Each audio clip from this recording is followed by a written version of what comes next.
నీ ప్రేమ ఎంతో మధురం కదా పాడింది, ఆ పాట పాడిండ్రు.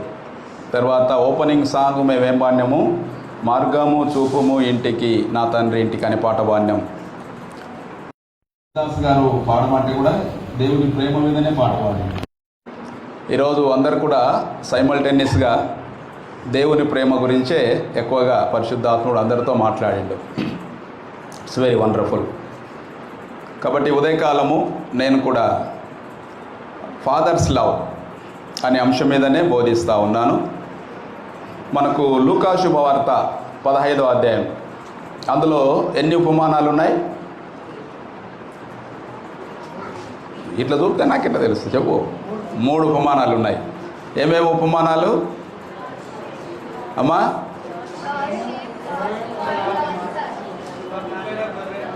తప్పిపోయిన గొర్రె, తప్పిపోయిన నాణ్యం, తప్పిపోయిన కుమారుడు. Very good. లూకా శుభవార్తలో 3 ఉపమానాలు ఉన్నాయి. అయితే అవి పేరుకు 3 ఉపమానాలే, కానీ అది ఒకటే ఉపమానం. ఒకటే ఉపమానం 3 రకాలుగా చెప్పిండు. ఒకటే ఉపమానం 3 అన్న కానీ ఇబ్బంది లేదు, కానీ అది ఉపమానం ఒకటే. Only 1 parable set 3 different dimension. 3 రకాలుగా చెప్పిండు. ఒకటి తప్పిపోయిన నాణ్యము, తప్పిపోయిన గొర్రె, తప్పిపోయిన కుమారుడు. తప్పిపోయిన నాణ్యము దొరికింది, తప్పిపోయిన గొర్రె దొరికింది, తప్పిపోయిన కుమారుడు కూడా ఇంటికి వచ్చాడు. దొరికిండు అనకూడదు, ఆయన ఇంటికి వచ్చాడు. ఎందుకంటే ఆయన కాన్షియస్, మనిషికి కాన్షియస్ ఉంటుంది. బుద్ధి వచ్చినప్పుడు అని ఉంటుంది బైబిల్లో. బుద్ధి వచ్చినప్పుడు, దట్ ఈజ్ కాన్షియన్స్, మనస్సాక్షి. అంటే నేను చేసింది పొరపాటని గ్రహించినప్పుడు తిరిగి అతను ఎవరు విలువలేదు, అతని ఇంటికి, మా నాయన ఇంటికి పోతే నాకు ఇది పని బాగాలేదని ఇంటికి వచ్చేసాడు. ఇంటికాడికి వచ్చేసిన తర్వాత మనం మామూలుగా ఈ లూకా సువార్త 15వ అధ్యాయంలో ఎక్కువ భాగం మనం ఆలోచిస్తే తప్పిపోయిన కుమారుడు అనే ఆ ఉపమానం గురించి మనం ఎక్కువగా ఆలోచిస్తాం.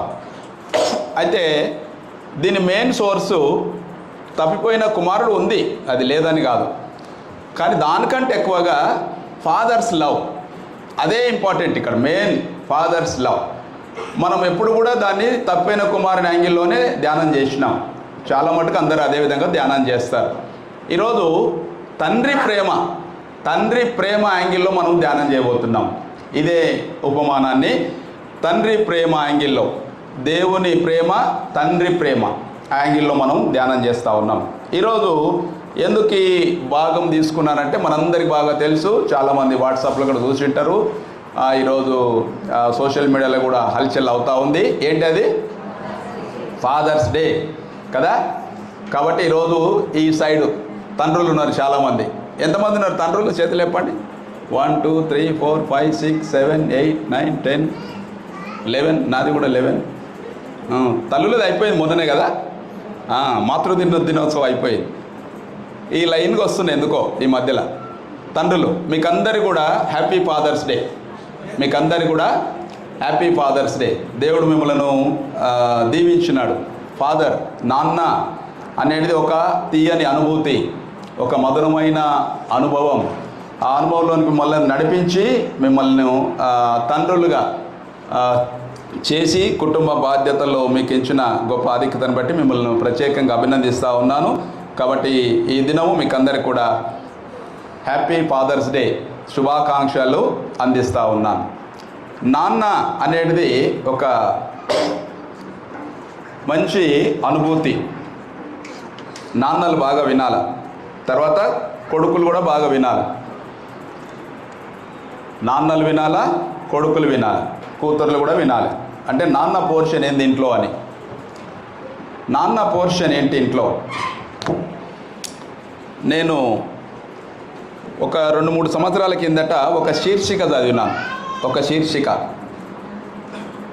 ఆ శీర్షిక ఒక ఆయన తనికెళ్ళ భరణి అని తెలుగులో ఒక ఫిలిం యాక్టర్, అది ఆయనది కాదు ఇంకెవరిదో, ఆయన చదివిండు అనమాట. నేను చూస్తూ ఉంటే ఆ శీర్షిక నాకు బాగా నచ్చింది. నచ్చితే నేను దాన్ని నా నోట్స్లో కూడా రాసుకున్నాను. ఏంటి ఆ శీర్షిక అంటే, నాన్న ఎందుకో వెనుకబడ్డాడు, అది టైటిల్. నాన్న ఎందుకో వెనుకబడ్డాడు, అది టైటిల్. ఏందబ్బా టైటిలే బాగుందని లోతుకు వెళ్ళి చూస్తే నిజమే ఆ శీర్షికలో చాలా మంచి విషయాలు ఉన్నాయి. అమ్మ నాన్న ఇద్దరు ఉంటారు ఇంట్లో, కానీ ఎక్కువగా మనం అమ్మ అంటాం కదా. ఏమొచ్చినా అమ్మ అమ్మ అమ్మ అని అమ్మ ఎంబడి తిరుగుతాం. చిన్నపిల్లలు అయితే అమ్మ కొంగు పెట్టుకొని తిరుగుతారు కదా. చిన్నపిల్లలు అమ్మలు ఎంబడే ఉంటారు, మీ నాయన ఎంబడి ఉండవు, అమ్మలు ఎంబడే ఉంటారు. అది చిన్నప్పటి నుంచి వాళ్ళ బంధం అమ్మ పిల్లలు. ఆ విషయంలో కూడా నాన్న ఎందుకో వెనుకబడ్డాడు. అయితే ఆయన రాసింది మాట ఏంటంటే, అమ్మ 9 నెలలు మోస్తే నాన్న 25 సంవత్సరాలు మోస్తాడు. అంటే పెళ్ళికి వచ్చే వరకు నాన్న బాధ్యతలు బరువులు ఉంటాయి. అమ్మ 9 నెలలు మోస్తే నాన్న 25 ఏళ్ళు మోస్తాడు. రెండు సమానమైన నాన్న ఎందుకో వెనకబడ్డాడు. ఆ శీర్షిక. ఇంట్లో జీతం తీసుకోకుండా పనిచేసేది అమ్మ. ఇంట్లో అందరు వినాలి, మీ జోలి మీకైంది వినాలి. కొన్ని విషయాలు మంచివి మళ్ళీ దొరకవు. అందులో చర్చిలో మీ సెన్స్ అంతా ఇక్కడనే ఉండాలి, ఎవరి మీద ఉండకూడదు ధ్యాస. పరిశుద్ధాత్మ దేవుడు మాట్లాడుతున్నప్పుడు మనం ఎవరితో మాట్లాడకూడదు. మార్కు సువార్త 3వ అధ్యాయం 29లో మాట ఉంటుంది, పరిశుద్ధాత్మను దుఃఖపరిస్తే శిక్ష ఉంటుందంట. అన్నిటికీ క్షమాపణ ఉంటుంది, కానీ పరిశుద్ధాత్మను దుఃఖపరిస్తే శిక్ష ఉంటుంది. ఇక్కడ పరిశుద్ధాత్ముడు సంచరిస్తుంటాడు. పరిశుద్ధాత్ముడు సంచరిస్తున్నప్పుడు మీ మాటలు మీరు మాట్లాడితే ఆయనను మీరు దుఃఖపరిచిన వాళ్ళు అవుతారు, కాబట్టి మీరు శిక్షార్హులు అవుతారు. ఓకే, పరిశుద్ధాత్ముడు సంచరిస్తున్నప్పుడు మీ కాన్సన్ట్రేషన్ మొత్తం, మీ ధ్యానం అంతా దేవుని వైపు, దేవుని వాక్యం వైపే ఉండాలి. అది ప్రైమరీ. మనం దేవుని ఆలయంలో ఉన్నప్పుడు అది చాలా ఖచ్చితంగా మనం పాటించాలి. ఆర్థడాక్స్ చర్చెస్ మీరు ఒక్కసారి వెళ్ళండి, వేరే చర్చెస్ సందర్శించండి, మీకు తెలుస్తుంది. ఆర్థడాక్స్ చర్చెస్ మెయిన్ పర్టికులర్గా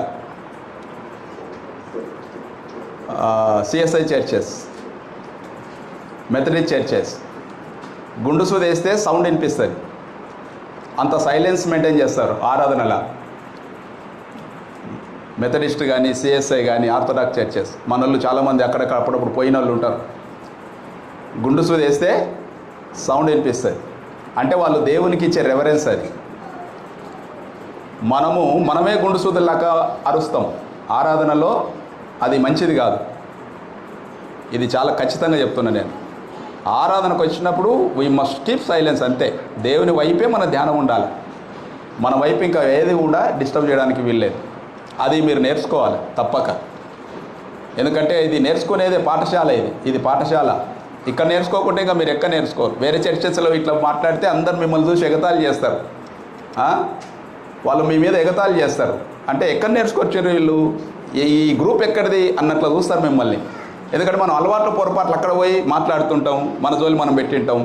వాళ్ళేమో దేవుని వైపు ఉంటారు, కాబట్టి మనల్ని చాలా మనం ఇబ్బందిగా ఫీల్ అవుతాం, షేమ్గా ఫీల్ అవుతాం.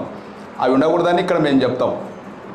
దేవుని మందిరమునకు వచ్చినప్పుడు నీ ప్రవర్తన జాగ్రత్తగా చూసుకొని, ప్రసంగి గ్రంథం 5వ అధ్యాయంలో ఉంటుంది 4వ వచనం. దేవుని మందిరంకి వచ్చినప్పుడు నీ ప్రవర్తన జాగ్రత్తగా చూసుకోవాలి. జాగ్రత్త, we must be careful when we enter into the presence of God. That's very very important. నువ్వు పాట వాడినవా అవన్నీ దేవుడు లెక్క పెట్టాడు. ఆయన ప్రజెన్స్లో how you maintaining silence, how you listening his word, అది ఇంపార్టెంట్ ఆయనకు. కాబట్టి మీకు మళ్ళీ ఈ మాట చెప్పనవసరం లేదనుకుంటున్నాను నేను. That's very serious. ఆరాధనలో యూ మస్ట్ బీ సైలెన్స్. ఇతరులు వచ్చినప్పుడు కూడా వాళ్ళు అబ్జర్వ్ చేయాలి, అరే ఇంత సైలెన్స్గా ఉంది ఈ ఆరాధనలో, ఎంత మంచి విశ్వాసులని. మనంతకు మనం అరుస్తూ ఉంటే, మనంతకు మనం చేస్తూ ఉంటే, పాసరంతకు పాసరు బోధిస్తూ ఉంటే, that's a very nuisance. Okay, be careful. అమ్మ 9 నెలలు మోస్తే నాన్న 25 ఏళ్ళు మోస్తాడు. రెండు సమానమైన నాన్న ఎందుకో వెనకబడ్డాడు. ఇంట్లో జీతం తీసుకోకుండా అమ్మ తన జీతము ప్లస్ జీవితమంతా ఖర్చు చేసేవాడు నాన్న. ఇంట్లో జీతం తీసుకోకుండా పనిచేసేది అమ్మ. తన జీతము ప్లస్ జీవితం అంతా ఇంటి కొరకు ఖర్చు పెట్టేవాడు నాన్న. ఇద్దరూ సమానమైన నాన్న ఎందుకో వెనకబడ్డాడు. ఏది కావాలంటే అది వండి పెడుతుంది అమ్మ. ఏది కావాలంటే అది వండి పెడుతుంది అమ్మ. ఏది కావాలి అంటే అది కొనిపెడతాడు నాన్న కదా. అమ్మ ఈరోజు నాకు టిఫిన్ కావాలంటే తల్లి వండి పెడుతుంది. నాన్న వండి పెడతాడా? వండి పెట్టాడు. అమ్మ ఈరోజు నాకు సేమియా తినాలంటే తల్లి వండి పెడుతుంది. గులాబ్ జామ్ తినాలంటే తల్లి వండి పెడుతుంది. ఏది కావాలంటే అది వండి పెడుతుంది అమ్మ, ఏది కావాలంటే అది కొని పెడతాడు నాన్న. ఇద్దరి ప్రేమ సమానమైన వండి పెట్టిన వాళ్ళని అప్రిషియేట్ చేస్తారు కదా, కొనిపెట్టిన వాళ్ళని ఎక్కువ కాదు. కొనిపెట్టేది కనబడదు, వండి పెట్టేది కనబడుతుంది. అందుకనే నాన్న ఎందుకో వెనకబడ్డాడు. ఫోన్లో అమ్మ పేరే, దెబ్బ తగిలితే అమ్మ అంటాం, అమ్మ అనే పిలిపే. అవసరం వచ్చినప్పుడు తప్ప నాన్న గుర్తుకు రాడు. ఎప్పుడు? అవసరం వచ్చినప్పుడు తప్ప నాన్న గుర్తుకు రాడు. ఇప్పుడు అకాడమిక్ ఇయర్ స్టార్ట్ అయ్యింది, బుక్కులకు ఫీజులకు యోహాన్ చేయి ఊపుతున్నాడు. బుక్కులకు ఫీజులకు ఆ టైంలో తప్ప నాన్న గుర్తుకు రాడు. అందుకని ఇద్దరి త్యాగం సమానమైన నాన్న ఎందుకో వెనుకబడ్డాడు పిల్లల ప్రేమ పొందడంలో. అమ్మకి పిల్లలకి బిరువ నిండా బట్టలు, కానీ నాన్నకు బట్టలు చాలా కొద్ది. నిజమే కదా? తండ్రులు యాక్సెప్ట్ చేస్తారు. మీరు పెళ్లి కానప్పుడు ఇష్టం వచ్చిన బట్టలు తొడిగింటారు. పెళ్ళైనాక విజయ్ నవ్వుతున్నాడు, పెళ్ళైనాక మీ సోకు మీకు ఉండదు. అంటే మీరు మంచి మంచి బట్టలు వేసుకోవాలనే సోకు ఉండదు. ఇక కుటుంబం కొరకు త్యాగం చేస్తారు. కానీ తల్లికి బిరువ నిండా బట్టలు ఉంటాయి, పిల్లలకు బిరువలు నిండా బట్టలు ఉంటాయి. నాన్నకు ఎంచితే తెలుస్తుంది ఒక 4, 5, 10 జతలు. కానీ తల్లికి 150 చీరలు ఉంటాయి, పిల్లలకు కుప్పలు బట్టలు ఉంటాయి. అయినా వాళ్ళు ఏం చేస్తారంటే నాకు బట్టలు లేవంటారు, అన్నున్నా నాకు బట్టలు లేవంటారు. తండ్రి 5-6 జతలున్నా అదే జతలను ఇస్త్రీ చేసుకొని మంచిగా వేసుకొని దర్జాగా తిరుగుతాడు. ఈ విషయంలో కూడా నాన్న ఎందుకో వెనుకబడ్డాడు. ఖర్చులు ఎన్నో ఉన్నాయి, ఈ పండుగకి చీర వద్దులే అంటుంది అమ్మ.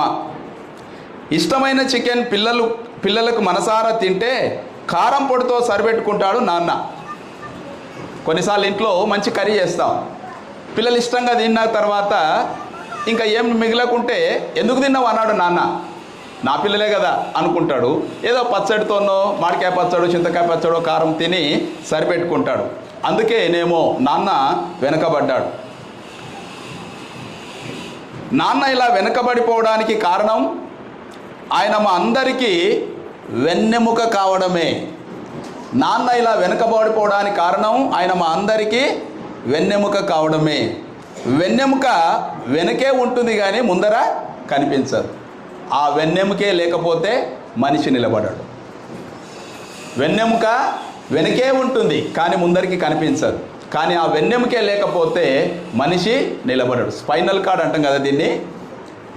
నాన్న ఎందుకో వెనకబడ్డాడు అంటే ఇన్ని భరించి నాన్న ఎందుకు వెనకబడ్డాడు అమ్మ కన్నా అంటే ఆయన వెన్నెముక లాంటివాడు. నాన్న కుటుంబానికి నాన్న వెన్నెముక లాంటివాడు.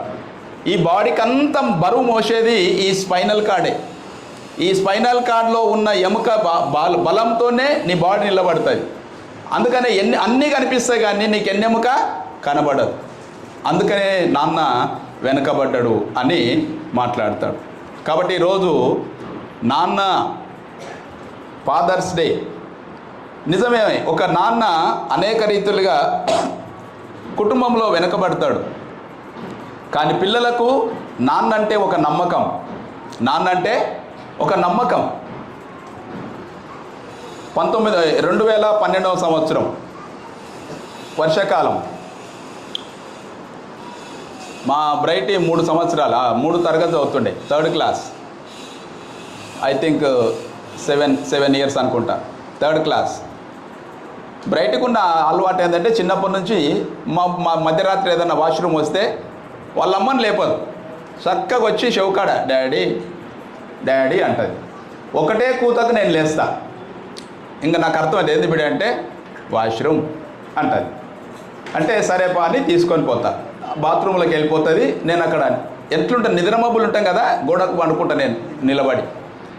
అయితే ఒకసారి వాళ్ళ అమ్మ పోయింది, అంటే పాపెంబడి కాదు, వాళ్ళ అమ్మ ఒక్కటి పోయింది. వర్షాకాలంలో మిషన్ కాంపౌండ్ ఇండ్లు ఎట్లుంటాయంటే మంచి పాములు తిరిగే ఇండ్లు అవి. మిషన్ కాంపౌండ్ ఇండ్లు అంటే మరి హిమాలయాలు నాకు తెలుసు, పాములు ఉండే స్థలం మిషన్ కాంపౌండ్. మంచి పాములు తిరుగుతాయి. అయితే ఇంట్లో వచ్చి ఒక గడియ ఉంటుంది కదా, ఆ డోర్కు కట్లపాము చుట్టుకున్నది ఇట్లా. ఈమె ఏం చేసింది, చక్క నిద్రలు లేచి ఆ డోర్ తీద్దామని దాన్ని పట్టుకొని గుంజింది, ఇట్లా మెత్తగా తగిలింది. సార్ ఏందో మెత్తగా తగులుతుందని నాకు వచ్చి చెప్పేది.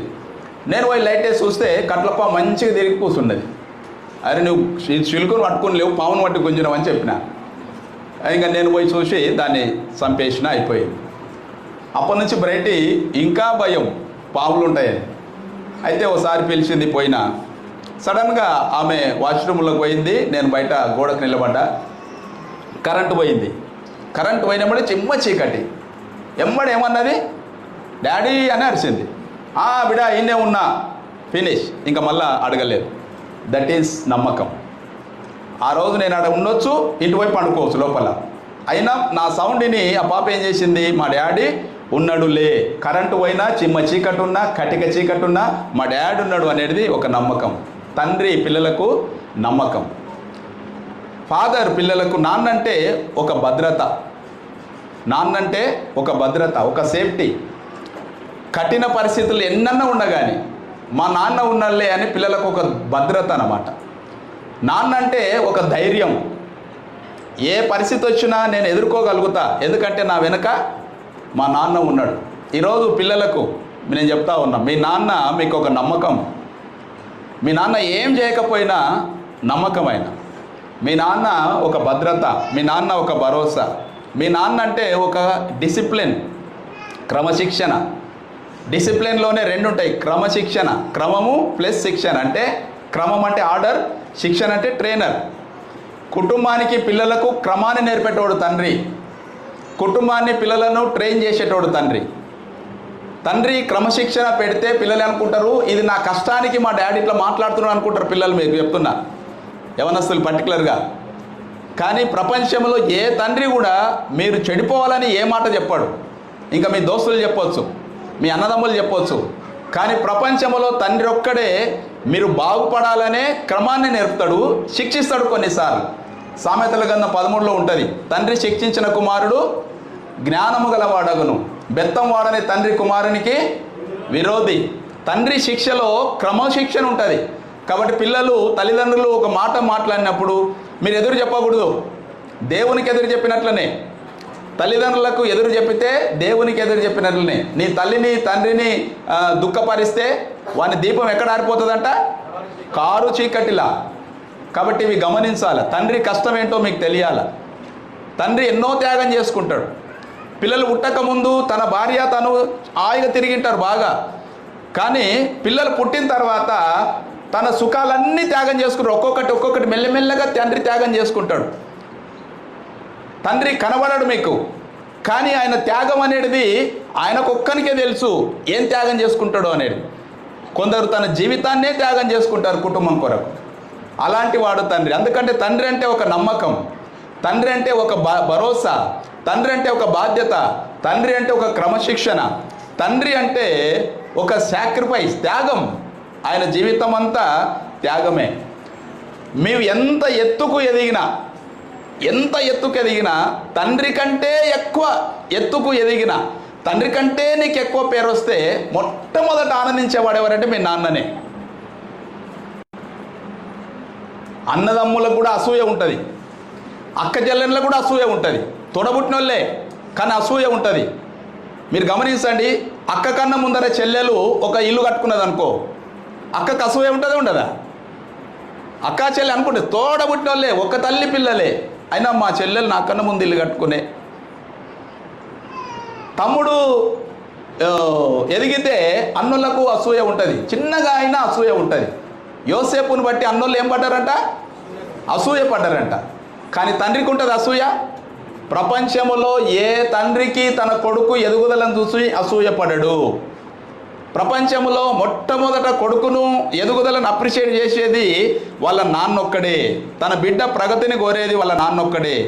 తర్వాత కొడుకు ఎంత తప్పు చేసినా, ఎంత పొరపాటు చేసినా ఫైనల్గా మనస్ఫూర్తిగా క్షమించేది నాన్నొక్కడే. పిల్లలారా మీకు చెప్తున్నా, నువ్వెంత ఎదిగినా నిన్ను అప్రిషియేట్ చేసేది మీ నాన్ననే. నువ్వెంత తప్పు చేసినా, నువ్వెంత లావిష్గా తిరిగి, ఎంత ఈ చెడ్డోడవైనా, సమాజం అంతా దూషించినా నాన్నొక్కడే నిన్ను గుండెలో పెట్టుకొని చూసుకుంటాడు. ఆయన ఒక్కడే నిన్ను క్షమించేది. అందుకనే పిల్లలకు తండ్రి ఈజ్ ద ఫస్ట్ హీరో. తండ్రి ఈజ్ ద ఫస్ట్ హీరో. కాబట్టి ఇక్కడ తండ్రి ప్రేమ అనేది మనకు అర్థమవుతుంది. లూకాసు వార్త 15వ అధ్యాయంలో ఈ సిచ్యువేషన్ లేకుంటే ఈ స్టోరీ కరెక్ట్గా అనిపిస్తుంది మనకు. తండ్రి తన కుమారుని ఎట్లా ప్రేమించినాడు అనేది మనకు తెలుస్తుంది. ఇది ఒక భక్తుడు అంటాడు, జార్జ్ ముర్రే, ఈ భాగానికి లూకాసు వార్త 15వ అధ్యాయంకి ఓ మాట పెడితే ఏమిటంటే, this is a crown and pearl of all parables in the Bible. ఈ ఉపమానము బైబిల్లో ఉన్న అన్ని ఉపమానాల కంటే ఒక కిరీటం లాంటిది, ఒక ముత్యం లాంటిది అంటాడు ఆయన, జార్జ్ ముర్రే. ప్రాడిగల్ సన్, ఈ ఉపమానం తండ్రి ప్రేమ ఈ ఉపమానం. తర్వాత gospel with in the gospel అంటాడు ఆయన. సువార్తలలోనే ఒక సువార్త, ఇది చాలా మంచి సువార్త ఇది.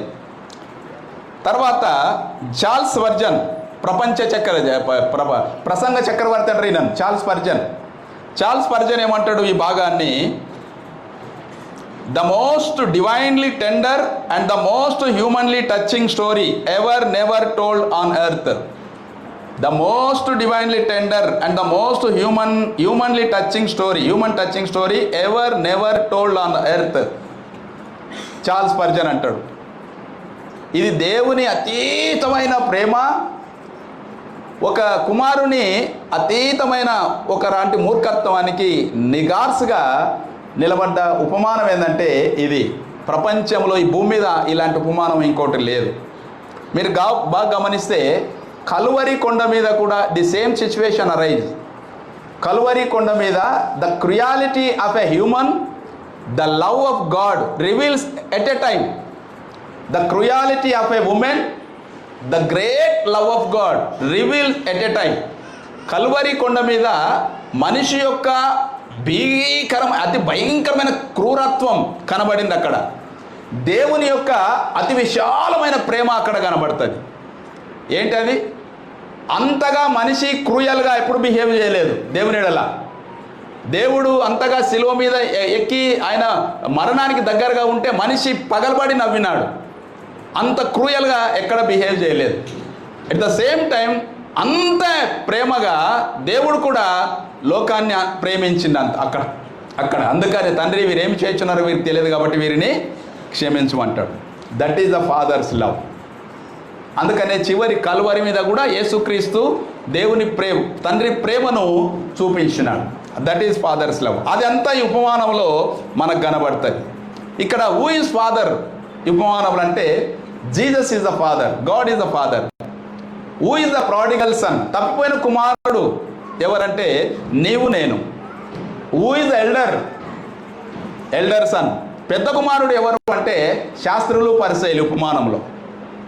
ఎందుకంటే శాస్త్రులు పరిసయ్యులు లూకాసు వార్త 15వ అధ్యాయంలో ఆయన సుంకర్లతోన పాపులతోన ఉండడని చెప్పేసి వాళ్ళు చాలా సనుగుకుంటారు.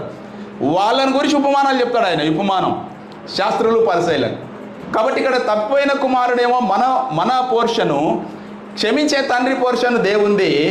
పెద్ద కుమారుని సనిగే పోర్షను శాస్త్రులది పరిసయ్యులది. ఉపమానంలో ఉన్న సారాంశం.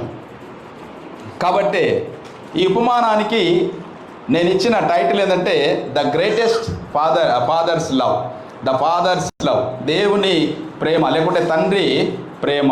లూకాసు వార్త 15వ అధ్యాయం 22వ వచనం 1 by 1 మనం ధ్యానం చేద్దాం. అక్కడనే అదే భాగం, ఈ 2 వచనాలే ధ్యానం చేద్దాం. లూకాసు వార్త 15:22.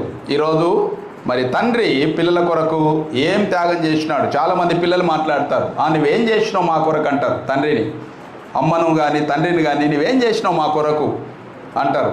కానీ తండ్రి ఎన్ని త్యాగం చేసుకున్నాడో పిల్లలకు తెలియదు. 22వ వచనం, అయితే తండ్రి తన దాసులను చూచి ప్రశస్త వస్త్రము త్వరగా తెచ్చి వీనికి కట్టి వీని చేతికి ఉంగరము పెట్టి పాదములకు చెప్పులు తొడిగించుడి, క్రొవ్విన దూడను తెచ్చి వధించుడి, మనము తిని సంతోషపడదాం. ఈ నా కుమారుడు చనిపోయి మరలా బ్రతికెను, తప్పిపోయి దొరికెనని చెప్పాను. అంతటా వారు సంతోషపడతాగిరి. ఈ ఉపమానం అందరికి బాగా తెలుసు. ఇది 3 రకాలుగా ఆలోచిస్తే, ఒకటి, మొదట కుమారుడు ఇంట్లో ఉన్నాడు. రెండవసారి కుమారుడు తన తండ్రిని ఆస్తి అడిగాడు. మూడవది ఆస్తినంతా తీసుకొని దురదేశము వెళ్ళి ఆయన దుర్వ్యాపారం చేసి ఆస్తినంతా ఖరాబ్ చేసుకున్నాడు. ఇంతవరకు స్టోరీ. తండ్రి కుమారుడు వచ్చి నాయనా నా ఆస్తి నాకి అన్నప్పుడు ఏమన్నా అడిగిండా? ఏమన్నా క్వశ్చన్ వేసిండా? No question. చిన్నోడు వచ్చి నా ఆస్తి నాకి అంటే ఆయన ఏ క్వశ్చన్ వేయలేదు. ఎందుకు వేయలేదంటే అతను తండ్రి ఇక్కడ ఆ ప్రేమ ఏం చేసిందంటే కుమారునికి ఫ్రీడమ్ ఇచ్చింది. కుమారునికి ఫ్రీడమ్ ఇచ్చింది అంటే వాని పోర్షన్ వాడు అడిగిండు. ఎందుకు అడుగుతున్నావరా అని అనలేదు. నీకెందుకురా పెద్దోడే ఆస్తి తీసుకోలేదు నీకెందుకు అని కూడా అనలేదు. వాడు అడిగినంబడే తండ్రి ఏం చేసిండు, ఎలాంటి ఫోర్స్ లేకుండా వాని ఆస్తిని వానికి ఇచ్చేసిండు అనమాట. ఇక్కడ నిజమైన ప్రేమ కనబడుతుంది.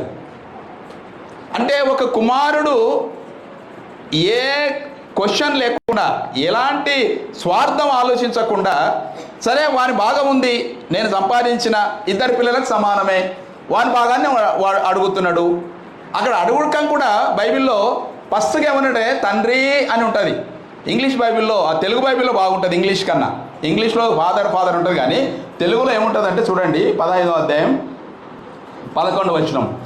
మరి వారికి ఇట్లా నేను ఒక మనుషునికి ఇద్దరు కుమారులు ఉండేది, వారిలో చిన్నవాడు తండ్రి అంటే ఆడేముంది డీకి గుడి ఉంది, అది తండ్రి కిందేముంది నాకిచ్చు భాగం ఇమ్మని తన తండ్రిని అడగగా, తండ్రి ఈడ గుడి ఉందా? లేదు. దీని రెండింటి కూడా కొంత డిఫరెన్స్ ఉంది. ఏంటో తెలుసా? తండ్రి అంటే ప్లీజింగ్ మెథడ్ అనమాట. మనం ఏదైనా అవసరం వస్తే నాయన దగ్గరికి వెళ్ళి ఏమంటాం కదా, ఇట్లా గోపుతాం కదా, డాడీ నాయన డాడీ చెప్పురా డాడీ డాడీ, ఇది అనమాట. ఇక్కడ తండ్రి దీర్ఘం అంటే తన తండ్రిని వాడు ప్లీజ్ చేస్తున్నాడు. నెమ్మదిగా తన తండ్రి నుంచి వాటా తీసుకోవడానికి అడుగుతూ ఉన్నాడు. కానీ ఎప్పుడైతే భాగం అడిగిండో అప్పుడు ఏముంది అక్కడ? తండ్రి అనే అంటే వారిలో చిన్నవాడు తండ్రి ఆస్తిలో నాకు భాగం ఇమ్మని తన తండ్రిని అడగగా అతడు వారికి తన ఆస్తి ఇమ్మీడియట్గా తన ఆస్తిని పంచిపెట్టాడు. ఇక్కడ దేవుని అంటే ఒక తండ్రి తన కుమారుని ఎట్లా ప్రేమిస్తాడో మనకు అది తెలుస్తుంది. ఇక్కడ చాయిస్ అనేది కుమారునికి ఇచ్చిండు ఆయన. మీరు గమనిస్తే ఛాన్స్ తీసుకోలేదు, వాడు చాయిస్ తీసుకున్నాడు. ఛాన్స్కు చాయిస్కు డిఫరెన్స్ ఏంటంటే ఛాన్స్ అనేది ఒకటేసారి వస్తుంది. ఛాన్స్ అంటే అవకాశం, చాయిస్ అంటే కొన్ని సమూహముల నుంచి పిక్ చేసుకోవడం. ఇప్పుడు నీట్ ఎగ్జామ్, ఈరోజు నీట్ ఎగ్జామ్ నడుస్తూ ఉంది. నీట్ ఎగ్జామ్లో 4 ఆన్సర్లు ఉంటాయి. 4 ఆన్సర్ ఏబిసిడిలో ఏదన్నా ఒకటి నీవు చాయిస్ ఉంటుంది. అక్కడ ఐదర్ ఇది అది ఏదో రైట్ ఆన్సర్ నీవు చూజ్ చేసుకోవాలి. ఛాన్స్ అట్లుండదు. ఛాన్స్ ఒకటే, ఇదే అదా ఏ ఆర్ బి, ఇదే ఛాన్స్ అనమాట. ఇక్కడైనా ఛాన్స్ తీసుకోలేదు కానీ చాయిస్ తీసుకోకుండా ఆస్తిని తీసుకున్నాడు. మీరు గమనిస్తే ఆదికాండములో కూడా దేవుడు ఆదాము హవ్వలను చేసిన తర్వాత జీవవృక్ష ఫలము మంచి చెడ్డలు తెలివినిచ్చే ఫలము 2 చెట్లు అక్కడ ఉన్నాయి. దేవుడు వాళ్ళని ఏం చేసిండు, ఒక చాయిస్ అంటే మీరు ఇది తింటే చచ్చిపోతారని చెప్పిండు, ఇది తినకూడదని చెప్పిండు. కానీ ఆయన కాషన్ చేయలేదు, ఫోర్స్ చేయలేదు, వాళ్ళకే ఇడిచిపెట్టిండు, వాళ్ళ చాయిస్కి ఇడిచిపెట్టిండు. నీవు ఇది తింటావా నీ ఇష్టం, అది నేను చెప్తున్నా ఇది మంచిది ఇది చెడ్డదని. That is up to you, నీ చాయిస్ నీకే. ఇంకా నీవు అవకాశం తీసుకోవచ్చు, లేకుంటే నీవే దాన్ని చూజ్ చేసుకోవచ్చు. మంచి చూజ్ చేసుకుంటే బతుకుతావు, నీవు జ్ఞానం ఇచ్చే ఫలం తింటే చనిపోతావు. That is up to you అని ఇడిచిపెట్టాను అన్నమాట. కానీ ఆదాం ఏం చేసిండు, ఆ అవ్వతో పాటుగా ఆ పండునే చూజ్ చేసుకున్నాడు. ఇక్కడ కుమారుడు కూడా తన తండ్రికి చాయిస్ ఇవ్వలేదు, అంటే చాయిస్ అడగకుండానే అతను ఆ భాగాన్ని తీసేసుకున్నాడు. కాబట్టి ఇక్కడ తండ్రి కుమారుని తిరిగి ఏమీ అనలేదు. తర్వాత ఇంకా కింద 15వ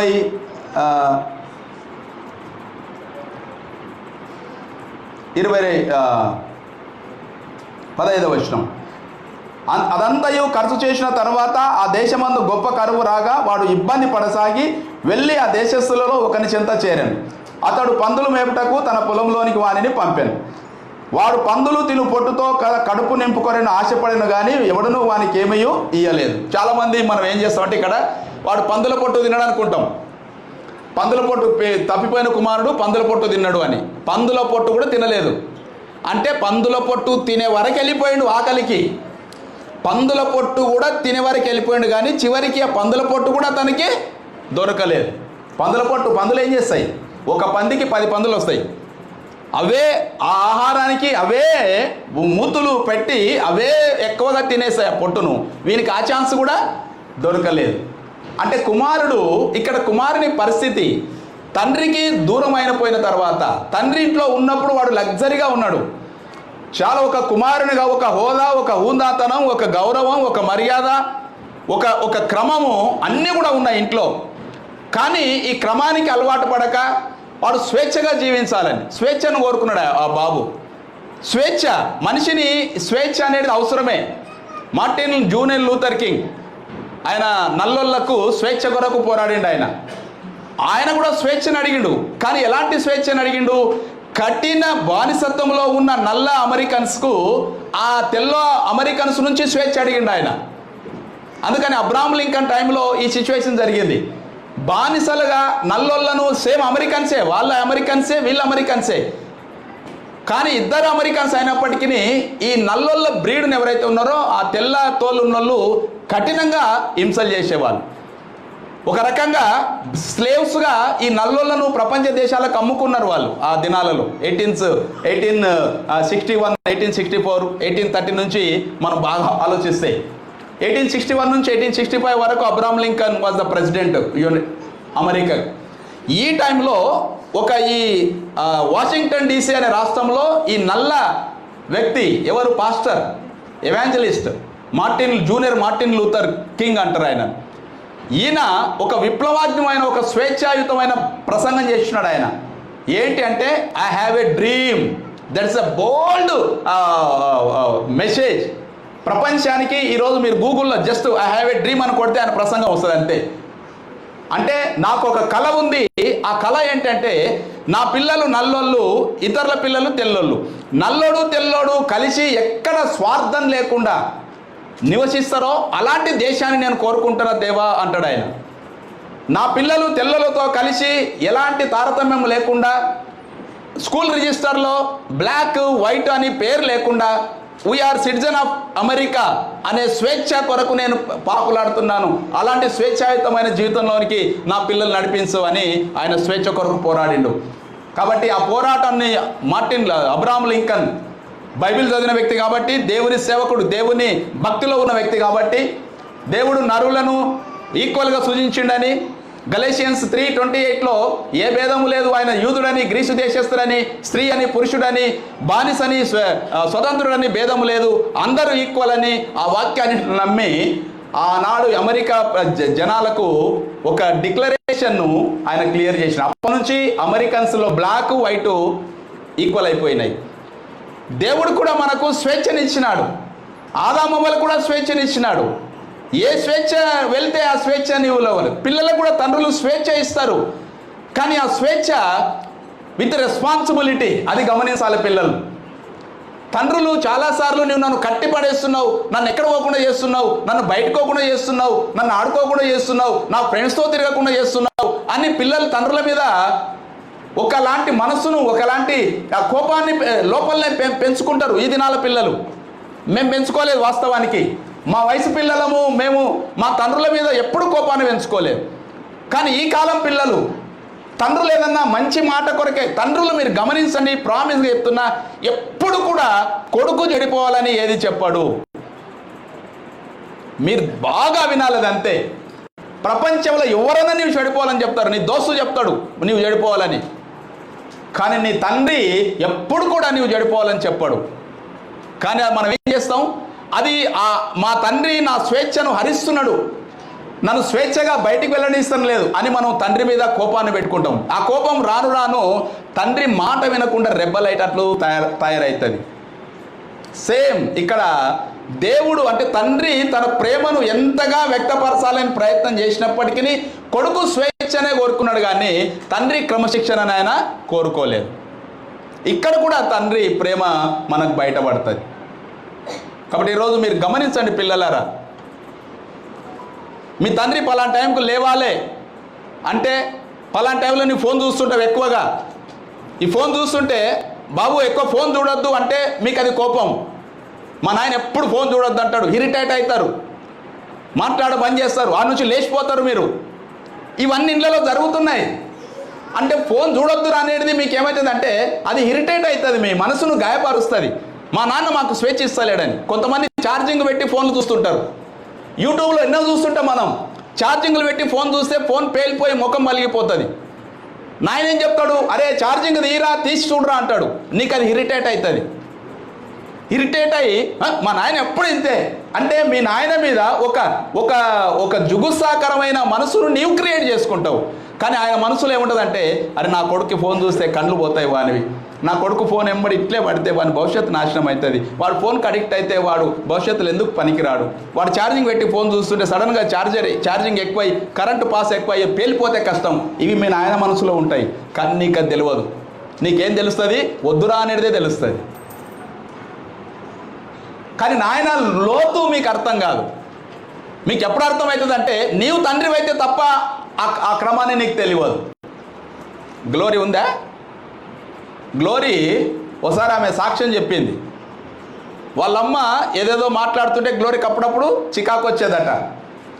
ఆమె బిడ్డ పుట్టినాక చెప్పింది, మా అమ్మ ఇంత చెప్తుంటే నాకు చికాకు అయింది, కానీ ఇప్పుడు నేను తల్లినైనాక నేను ఒక బిడ్డను కన్నాక నాకు ఇప్పుడు అర్థమవుతుంది అమ్మ పాత్ర ఏందో అని. Really appreciate. నిజమే పిల్లలారా, అమ్మలా మీరు మీ తండ్రుల హృదయం మీకు ఇప్పుడు తెలియదు. వాళ్ళు ఏం చెప్పినా మీకు చికాకు అనిపిస్తుంది.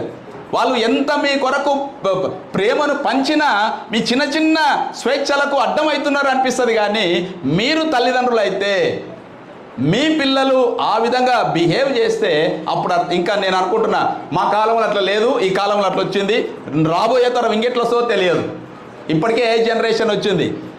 రాబోయే తరం అస్సలు మీ మాట వింటారా ఉండరా ఊడతారా అది అర్థమే కాదు. కానీ తండ్రుల హృదయాన్ని మీరు గమనించాలి. నాన్న ఫాదర్స్ డే అంటే ఏదో హ్యాపీ ఫాదర్స్ డే చెప్పి అయిపోయేది కాదు నాన్న జీవితం. నాన్న అంటే నీకు జన్మనిచ్చిన వ్యక్తి, నీ క్షేమాన్ని కోరే వ్యక్తి, నీ బాగును కోరే వ్యక్తి, ప్రపంచంలో నీవు బాగుపడితే చూసి మొట్టమొదటి ఆనందించే వ్యక్తి మీ నాన్న.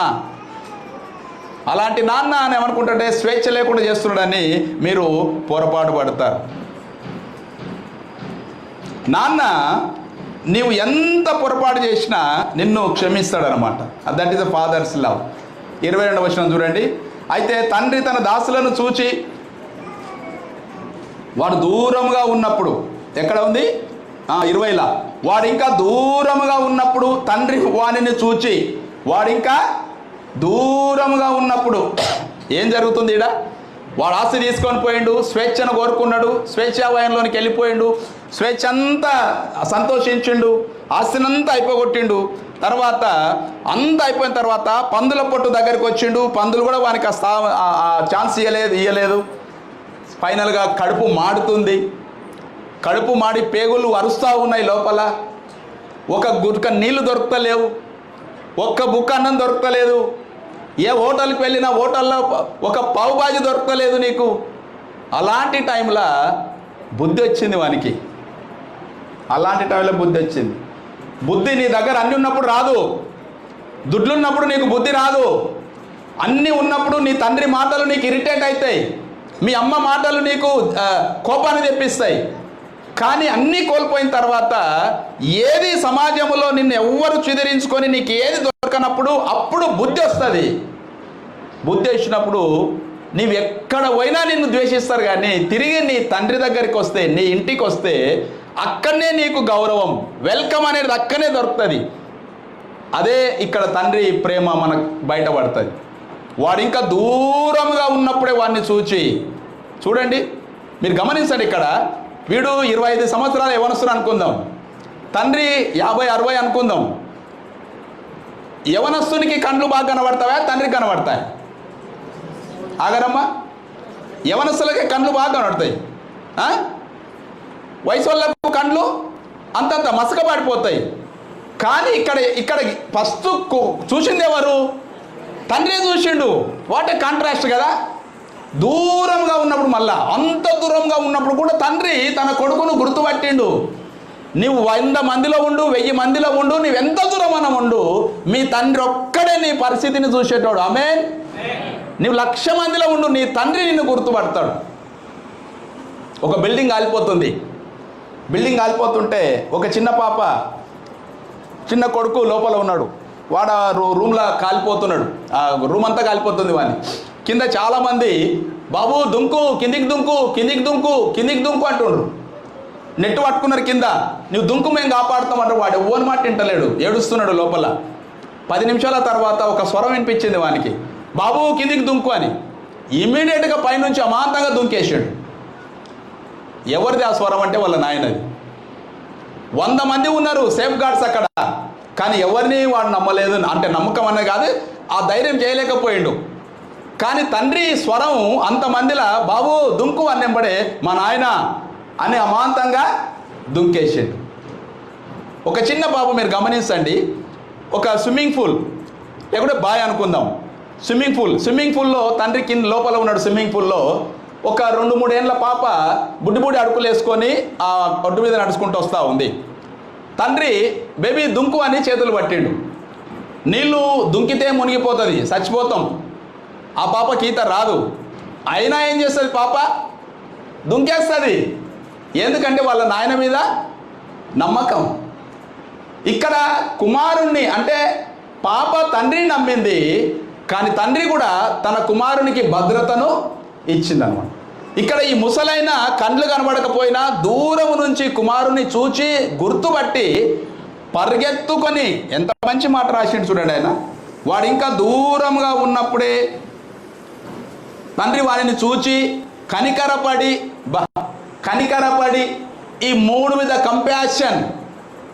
దేవుడు కంపాషనెట్ గాడు. ఆయన రోగంతో ఉన్నవారిని, ఆకలితో ఉన్నవారిని చూసినప్పుడు ఆయన కనికరముతో కదిలింపబడని బైబిల్లో ఉంది. సువార్తలు రాసినాడు. ఈ 3 విధ compassion. when he saw the people, those who were thirst and hungry, ఆకలితో ఉన్న వాళ్ళను, వారు కాపర్ లేని గొర్రెల వలె ఉన్నారు నా ప్రజలని వాళ్ళ మీద కనికరపడి వాళ్ళకు వాక్యం బోధించిండు ఆయన. అయ్యో వాళ్ళు ఆకలితో ఉన్నారు, వాళ్ళు వెళ్ళిపోతే మూర్ఛపడిపోతారు, 4 దినాలే వాళ్ళు ఉపవాసంతో ఉన్నారు, వాళ్ళకి ఆహారం పెట్టండి అని వాళ్ళ మీద కనికరపడ్డాడు యేసుక్రీస్తు. రోగంతో ఉన్నవారిని, అయ్యో వారికి ఎవరు దిక్కులేరు, వాళ్ళు కాళ్ళు చేతులు బాగలేవు, కళ్ళు లేవు, చెవులు వినిపిస్తలేవు అని వాళ్ళ మీద కనికరపడి వాళ్ళకు స్వస్థతను చేసినాడు యేసుక్రీస్తు ప్రభువారు. తండ్రికి కుమారుని మీద ఎంత తప్పు చేసినా కంపాషన్ అనేది ఉంటుంది, కనికరం అనేది ఉంటుంది. ఎక్కడి నుండి వచ్చింది ఆ కనికరం అంటే రక్త సంబంధం. అది ఊరకపోదు. పాలోళ్ళు అంటాం కదా, పాలోళ్ళు అంటే ఎవరు తెలుసా మీకు? పాలోళ్ళు, మేము తెలుగులో పాలోళ్ళు అంటాం, మీరేమంటారు? గోత్రం వల్ల ఏమంటారు అమ్మా? గసగాడ? పాలేరు కాదు. పాలేరు అంటే పాలేళ్ళు అంటే ఒక గోత్రం వాళ్ళు అంటాం కదా. మేటి, ఒక మేటి అంటే అన్నదమ్ముల పిల్లలు. మేము పాలోళ్ళు అంటాం తెలుగులో, మా పాలోడు అంటాం. అంటే పాలేరు కాదు, పాలేరు అంటే గసగాడు. మా పాలోడు అంటే మా గోత్రమోడు అని. లిటరల్గా పాలోళ్ళు ఎవరు తెలుసా? కయ్యూను ఏబేలు, 2 పాలోళ్ళు. అంటే ఒక మేటి వాళ్ళు, ఒక గోత్రం వాళ్ళు. కానీ ఆదాము కయ్యూనుకు ఏబేలుకు పాలోడు అని అన్నారు. ఆదాము తండ్రి పోర్షన్ పోషిస్తారు ఆదాము. కానీ కయ్యూను ఏబేలు 2 అన్నదమ్ములే, కానీ కోరలు అనేది వచ్చేసింది. ఇక్కడ మీరు బాగా గమనిస్తే పెద్దోడు చిన్నోడు ఒక తండ్రికి పుట్టిన కొడుకులే, ఒకే రక్తం ముంచుక పుట్టిన కొడుకులు. కానీ తండ్రికి ఉన్నంత కంపాషన్ పెద్దోనికి లేకుండా పోయింది. తండ్రికి ఉన్న ప్రేమ పెద్దోనికి లేకుండా పోయింది. తండ్రి పడ్డంత తపన, ఆ యొక్క ప్రేమ పెద్దోడు తమ్ముడి మీద చూపలేదు. మీరు కింద బాగా వస్తే అది తెలుస్తుంది. అంటే పాలోడు అంటే ఎవరంటే నీ అన్న, నీ తమ్ముడే నీకు పాలోడు, మీ నాయన కాదు. మీ నాయన నీవు ఎంత శత్రుత్వంలో ఉన్నా నేను ప్రేమించే వ్యక్తి ఆయన. ఇక్కడ తండ్రి దూరంగా ఉన్నప్పుడే కుమారుని గుర్తుపట్టిండు. తర్వాత కనికరం అనేది వచ్చి ఆయన కడుపులో దేవింది. కనికరం, ఆయన రక్తం కదా, కనికరం కడుపులో దేవింది. ఒక తల్లి ఉంటుంది, కుమారుడు అన్నం లేకుండా ఏడుస్తుంటాడు, ఆమెకు ఒకటే ముద్ద ఉంటుంది. ఆ ముద్ద కూడా వానికి కలిపి పెట్టి ఆమె సంతోషంగా పడుకుంటుంది. పేగుబంధం అన్నమాట అది. ఒక తండ్రి ఉంటాడు, తన దగ్గర 1000 రూపాయలే ఉంటాయి, కుమారునికి పైసలు అవసరం వచ్చి ఉంటుంది. నా కుమారునికి అవసరమని ఆ 1000 రూపాయలు వానికి ఇచ్చేసి ఈయన నీళ్ళు అయి పండుకుంటాడు. అది తన రక్త సంబంధం. కాబట్టి ఇక్కడ కుమారుడు దూరంగా ఉన్నప్పుడే చూసిండు, కనికరపడ్డాడు, ఆయన మీద కనికరం చూపినాడు. కనికరం చూపి ఏం చేసిండట, పరిగెత్తుకొని వెళ్ళినట.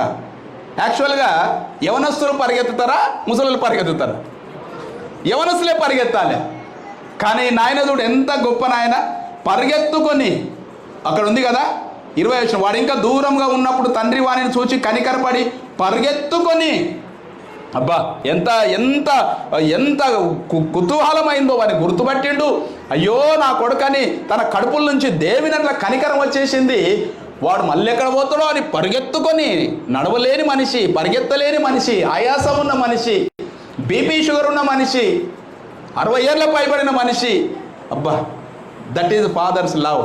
పిల్లలారా, ఇది కేవలం ఒక స్టోరీ కాదు. మీ తండ్రులు మీ మీద చూపే ప్రేమ అదే. మీ తండ్రులు మీ మీద, పిల్లలు, మీరు కూడా యవనస్తులు. ఒక తల్లి 9 నెలలు మోసే వరకే తల్లి బాధ్యత. అంటే తల్లి అంతగా బాధపడుతుంది, ఆ పెయిన్ భరించి నీకు జన్మనిస్తుంది. కానీ తండ్రి అది ఎట్లా, ఆ రుణం ఎట్లా తీర్చుకుంటాడు తెలుసా? చాలామంది తల్లులు అనుకుంటారు మీకు నొప్పుల బాధ ఉంటే తెలుస్తుంది అనుకుంటారు. మీకు చెప్తా, తల్లులు మీకు పెయిన్స్ ఉంటే తెలుస్తుంది మా బాధ అనుకుంటారు. కానీ మీకు 9 నెలల తర్వాత మీకు ఉంటాయి పెయిన్స్. అది తప్పని అనం మేము, అది వాస్తవమే. మీరంతా పెయిన్ భరించే జన్మనిస్తారు, దాన్ని కాదనలేని సత్యం. కానీ మీరు జన్మనిచ్చిన తర్వాత పెండ్లి చేసే వరకు, అబ్బాయికి అమ్మాయికి పెండ్లి చేసే వరకు ఒక తండ్రి ఆ బాధను, ఆ పెయిన్ భరించాలి. వాస్తవమా కాదా? పెండ్లి చేసే వరకు నువ్వు జన్మనిస్తావు. కానీ ఆ జన్మనిచ్చిన తర్వాత స్టార్టింగ్ పాల డబ్బా నుంచి, సెరలాక్ నుంచి, ఇప్పుడు అవి ఏందో వచ్చినాయి, అవేవి డైపర్లు. మాకు ఏ డైపర్లు లేవు. ఎన్నిసార్లు కూర్చొని ఎన్నిసార్లు కడిగేటిదే. ఇప్పుడు డైపర్ల నుంచి, పాల నుంచి, పేరు నుంచి, సబ్బు నుంచి, ప్రతిదీ కూడా తండ్రి భరించాల్సిందే. ఓయ్యా డైపర్ లేవు, హలో పిల్లగానికి అది లేదు, ఇది లేదు, పెండ్లి వరకు. అయితే ఇవన్నీ కూడా ఎందుకు భరిస్తాడు తండ్రి అంటే, ఆయన కొడుకు, ఆయన బిడ్డ. అయితే నిజంగా మీ అమ్మను మీరు గౌరవిస్తే, మీ అమ్మ మిమ్మల్ని కన్న పేను మీరు గౌరవిస్తారు. మీ నాన్నను మీరు గౌరవించిన వాళ్ళు అవుతే ఏం చేస్తారు తెలుసా? మీ నాన్నకు అవమానం లేకుండా ఆయన ఎప్పుడు సంతోషపడతారు, ఈ బాధ అంతా ఎప్పుడు పోతారు తెలుసా ఆయనకు? లిటరల్గా చెప్పాలంటే మీరు అవునంటారు. మీరు ఇప్పుడు నేను చెప్తే ఆయనకి బాధ అంతా ఎప్పుడు పోతుంది అంటే, నీ కండ్ల ముందర చిన్నగా ఉంటావు, నువ్వు ఎదిగి ఎదిగి ఎదిగి ఇంటర్మీడియట్ ఎంత అవుతావు, ఇంటర్మీడియట్కి వస్తావు, మంచి మంచి మీసాలు వస్తాయి, బలం వస్తుంటుంది, నేను చూసి ముసిరిపోతుంటాడు మీ నాయన. అరే నాకన్నా నా కొడుకు హ్యాండ్సమ్గా ఉన్నాడు, ముసిరిపోతాడు మీ నాన్న, మురిసిపోతాడు. నాకన్నా హైట్ అయిండు నా కొడుకు, ఎంత మురిసిపోతాడో. ఇవన్నీ ఎప్పుడు పోతుంది? నా బిడ్డ నాకన్నా హైట్ అయింది, నా బిడ్డ నాకన్నా ఇంటెలిజెంట్ అయింది, నా బిడ్డ మంచి మార్కులు వస్తున్నాయి. ఇవన్నీ ఎప్పుడు బాధపోతుంది అంటే, ఆ కొడుకుకు కరెక్ట్గా ఆయన పెళ్లి చేస్తే, ఆ బిడ్డకు ఆయన చేతులతోన పెళ్లి చేస్తే ఆ బాధ అంతా మర్చిపోతాడు ఆయన. అంటే మీరేం చేయాలి తెలుసా? మీ నాయన మీకు పెళ్లి చేసే ఒక అవకాశాన్ని మీరు కల్పించాలి. మీ అంతకు మీరు పోయి పెళ్లిళ్ళు చేసుకున్నది వచ్చేది కాదు. అంటే మీ నాయన అంతగా నీ మీద హోప్స్ పెట్టుకుంటాడు, ఆశ పెట్టుకుంటాడు. మీ నాయన నా బిడ్డ పెళ్లి నా చేతులతోనే చేయాలి, కష్టం ఉన్నా నష్టం ఉన్నా, అప్పైనా సప్పైనా, ఇంత బంగారు పెట్టి ఇది చేయాలి, నా కొడుకు నా చేతులు చేయాలి. సరే జరిగేటోళ్ళదే జరిగిపోయింది. ఇక నుంచి ఉన్నోళ్ళన్నా మీ నాన్నకు మీరు ఇచ్చే గౌరవం అదే, మీ అమ్మకు మీరు ఇచ్చే గౌరవం అదే. అప్పుడు మీ నాన్నకు హ్యాపీ ఫాదర్స్ డే కన్నా మించిన ఆ ఆనందం మీరు ఇచ్చిన వాళ్ళు అవుతారు. మీ సొంతగా మీ నిర్ణయాలు తీసుకోవచ్చు. మాకు స్వేచ్ఛ లేదా, మా నిర్ణయాలు మేము తీసుకోలేమా, వీఆర్ మేజర్స్ అంటారు చాలామంది. మేజర్ కాకుండా ఎక్కడ పోరు. కానీ మీ నాయనకనే మేజర్ కాదు. మీ నాయన అనుభవంలోనికి వచ్చి ఉంటాయి, చాలా అనుభవాలు గుండా వచ్చి ఉంటాడు ఆయన. మీరు ఆవేశం గుండా నిర్ణయానికి వచ్చి ఉంటారు, అంతే డిఫరెన్స్. ఆయన నిర్ణయం అనుభవం గుండా వచ్చి ఉంటుంది, మీ నిర్ణయం ఆవేశం గుండా వచ్చి ఉంటుంది. కాబట్టి నిజమైన ఫాదర్స్ డే శుభాలు మీ నాయనకి ఎప్పుడు చెల్లిస్తామంటే, తన చేతులతో మిమ్మల్ని పెంచడం మాత్రమే కాదు, ఒక ఇంటికి పంచినప్పుడు అతనిలో ఆనందం అనేది కల్పిస్తుంది. ఆ విధంగా మీరు మీ నాయనలను అమ్మలను గౌరవించాలి. ఇక్కడ ఈ మనిషి దూరంగా ఉన్నప్పుడే అతడు పరిగెత్తుకొని వెళ్ళి, ముసలివాడైనప్పటికీ పరిగెత్తుకొని వెళ్ళి వాని మెడ మీద పడి ముద్దు పెట్టుకొనెను. ఎక్కడ పెట్టుకున్నాడు ముద్దు? ఈ భాగం ఇక్కడ. మెడ అంటే ఇదే కదా. ఇక్కడ మీరు బాగా గమనిస్తే మీ షర్ట్ ఎప్పుడే కానీ నల్లగా యాడ్ అవుతుంది. కాలర్ మీదనే నల్లగా అవుతుంది. అంటే ఎక్కువ మురుకుండే భాగం ఏది? చెమట వచ్చే భాగం. వెట్ ఏది ఎక్కడ? నీ మెడ.